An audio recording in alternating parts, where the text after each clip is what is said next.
လုံးဝမင်္ဂလာပါကိုတော့ဒီ Android ပတ်ချမ်းနော် second မျိုးတစ်ချက်သွားကြည့်ဒီမှာဆို Samsung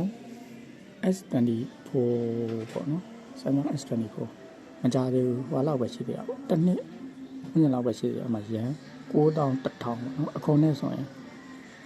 ဘယ်လောက်လဲဆိုတော့တိန်းနဲ့980ပေါ့နော်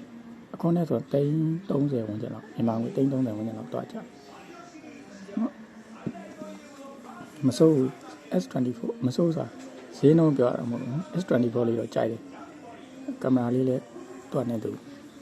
natural sun နဲ့ပေါ့နော်ဒီ S24 အခုကဖုန်းဈေးနဲ့ပတ်သက်ပြီးတော့ပြောပြမှာဒီ professional ပေါ့နော်အဲ့လိုပုံစံမျိုးမဟုတ်တဲ့အတွက်ကြောင့်ဒီပေါ့နော်အပေါ်ရန်တော့ပေါ့ဒီဟာဈေးနှုန်းလေးတွေ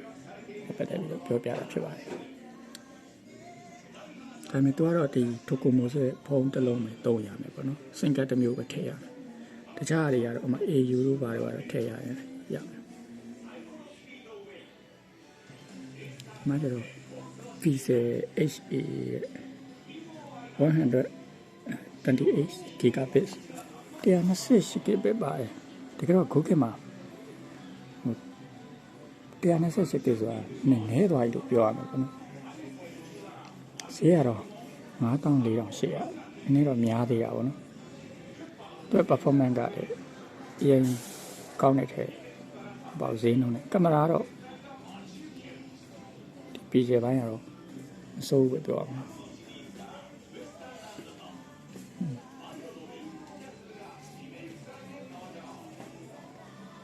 တောင်းလေးတော့သူကကြတော့ဘာလဲဆိုရင်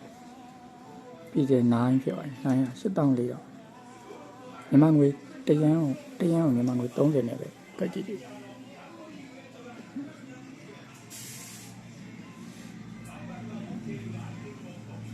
နောက်ထက်က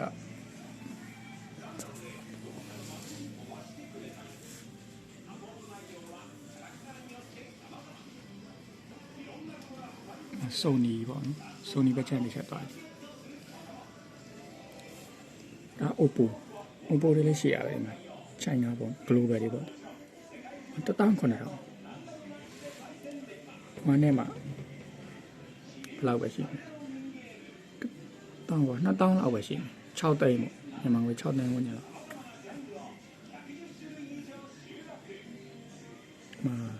ကင်မရာပေါ်ကြတဲ့လူတွေအတွက်ပေါ့နော် Sony Xperia 5V ပေါ့နော် Xperia 5V Sony တော့အရင်မသိဘူးဒီမဲ့ Sony ကကင်မရာတော့တော်တော်ကောင်းတယ်2023ခုနှစ်ထုတ်ဆိုတော့ဟာပေါ့မိနစ်ကမှမိနစ်တောင်ပြတော့လွန်ခဲ့တဲ့2နှစ်လောက်ပဲရှိအောင်ဈေးက330ဝန်းကျင် Sony ရဲ့ကင်မရာ size နဲ့လာတာပေါ့နော်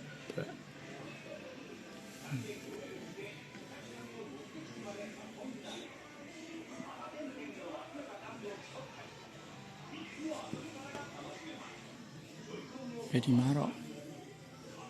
Samsung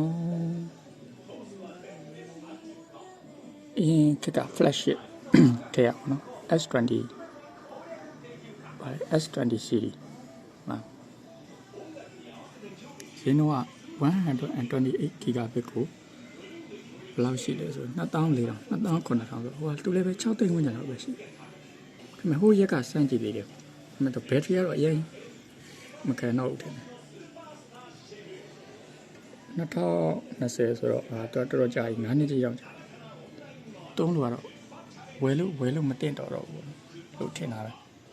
အကြံပြုတယ်ဘယ်လောက်9နှစ်လောက်ကြီးဘယ်လောက်ပဲကောင်းပါလေပြောပြော9နှစ်လောက်ကြီးကြာပါတယ်ဖုန်းကတော့ဘက်ထရီပိုင်းအရာတော့အဆင်မပြေဘူးပေါ့တခြား software တွေပါလေစာလေ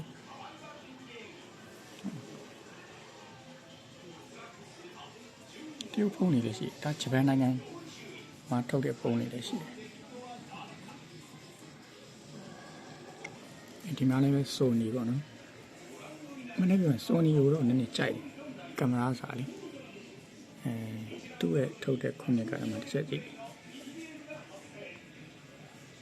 လောက်လေဆိုရင်512 gigabit ဟို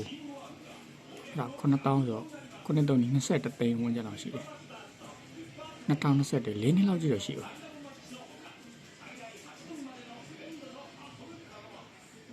ဒီနေ့လောက်ကြည့်တော့ Xperia 1 3ပေါ့နော်Sony ရန်တော့ကြာပြီ flagship level လောက်ထိငွေဈေးနှုန်းမတက်နိုင်တဲ့သူတွေကတော့ဒီဒါလေးကတော့ပြောတယ်ပေါ့နော်ဝယ်တင်ဒါပေမဲ့နည်းနည်းတော့နှစ်တည်းရတော့နည်းနည်းတော့၄နှစ်လောက်ကြည့်3-4နှစ်လောက်ကြည့်ဟောတော့တိတ်သဘောမကျကိုယ်အနေနဲ့ပေါ့နော်ဒီတခြားကိုတက်နိုင်တဲ့လောက်ထဲရပဲအဲ့လိုဝယ်တာပို့အစီအစဉ်တွေဘာဖြစ်ဖြစ် Android phone တွေဆိုတာ IT လောကဆိုတာအများအားဖြင့်သူကစမ်းတင်နေတာဆိုနေ့စဉ်နဲ့များတို့စမ်းတင်နေတာဆိုတော့လေကဲအခုကတော့အဲ့ဒီလောက်ပြေပေါ့နော်ဒီဈေးအချက်မြင်လေးပေါ့နောက်ရက်မှလည်းတခြားသော